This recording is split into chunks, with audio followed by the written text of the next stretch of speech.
Amy, let me tell you about a magical place that is so exactly designed to be enclosed space, year-round fun for the whole family that I bet you already know what I'm going to say before I even say the name. Let's say it together on 3. 1, 2, 3. Great Wolf Lodge. You got it, Amy. My kids loved Great Wolf Lodge when we went. You probably already know that it has a huge indoor water park with a wave pool, lazy river, a bunch of massive water slides. But then your pack can hit the other attractions because, wait, there's more. Great Wolf Lodge has adventure-packed attractions like Magi Quest, a live-action game kids can play throughout the lodge, plus the Northern Lights Arcade. Spent some quality time there, so your kid who loves the lazy river and your kid who loves fantasy games will both have a great time. Great Wolf Lodge also offers great dining options and complimentary daily events like nightly dance parties, all under one roof. Unpack the car once and you're settled in to have fun. And with 22 lodges across the country, you're always a short drive away from adventure. We've both had such great times at Great Wolf Lodge, so bring your pack together at a lodge near you. Learn more at greatwolf.com and strengthen the pack.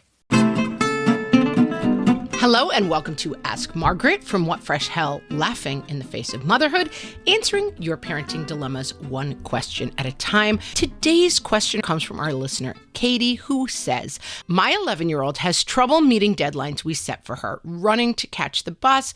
When my husband and I try to help her stay on track, she talks back or purposely stalls more. It is so infuriating. I don't know how to not get triggered by her hearing our reminders and actively defying. It makes me angry, which doesn't help. Any suggestions, either for staying calm or what to do? We rely more on consequences than positive reinforcement.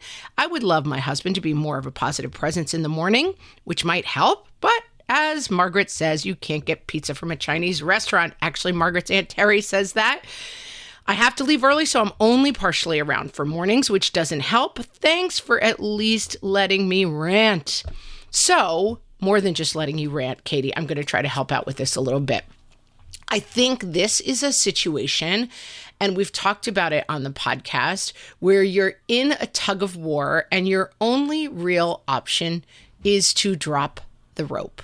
So you should stop having this fight every morning, because it is our old friend, the definition of insanity, just doing things the same way over and over again.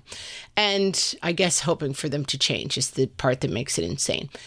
I think that it's time for a sit down. Your 11-year-old is perfectly capable of getting to school on time, whether that's getting to the bus or getting just, if you have to take her to school, if she walks to school. And by 11, I bet she's probably in maybe 5th grade. And I would coordinate with the school. I've done this with my kids and say, so we're having a lot of fights in the morning about getting out the door to school, and we want to stop having them. And so we're going to allow our child to do mornings on her own.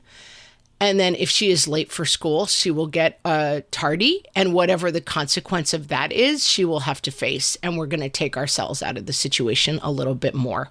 And so it has become your complete responsibility to shower this kid with attention in the morning in order to get them to school. And I think this can sometimes be confusing for parents, the idea that attention doesn't have to be positive for it to feed the child. 11 is very much a stage where kids are testing boundaries. And what's happening is your child is kind of getting lit up, I would guess, to some degree from this angsty interaction every morning. It's maybe proving what dopes her parents are, because he or she needs that feedback of like, yes, I'm starting to feel my own independence and look at how crazy these people are. Or it's feeding some sense of control that she needs in terms of like, I will not be told what to do anymore because I am starting to find my burgeoning independence, and I will assert it by not listening to these ridiculous directions about being on time. So the only way to win is not to play. And I think that comes down to sitting down at night with yourself, your husband, and your child and saying, wow, mornings have really been awful lately, and we just do not want to do this anymore. It's too frustrating for all three of us. From now on, we are going to let you run your own morning, we'll have whatever supports you need. Like if you want us to set up a visual calendar, if you want us to set up a timer, if you want me to wake you up 15 minutes, you tell me how to help you succeed in getting out the door early. And then you are old enough that this is going to become your responsibility and you are going to make the bus. Now, if you miss the bus, I will drive you if that's realistic, but you will get a tardy. And if you get 3 tardies, you will have to deal with the consequences at school. And so I think you just have to get out of the dance because your 11-year-old is asserting what we like to call a low power strategy of dominance. She doesn't have a lot of power, but she's getting to you with this whole morning routine. And so let it go calmly and with total love. We are going to support you however you best need. Obviously, what we've been doing is not working.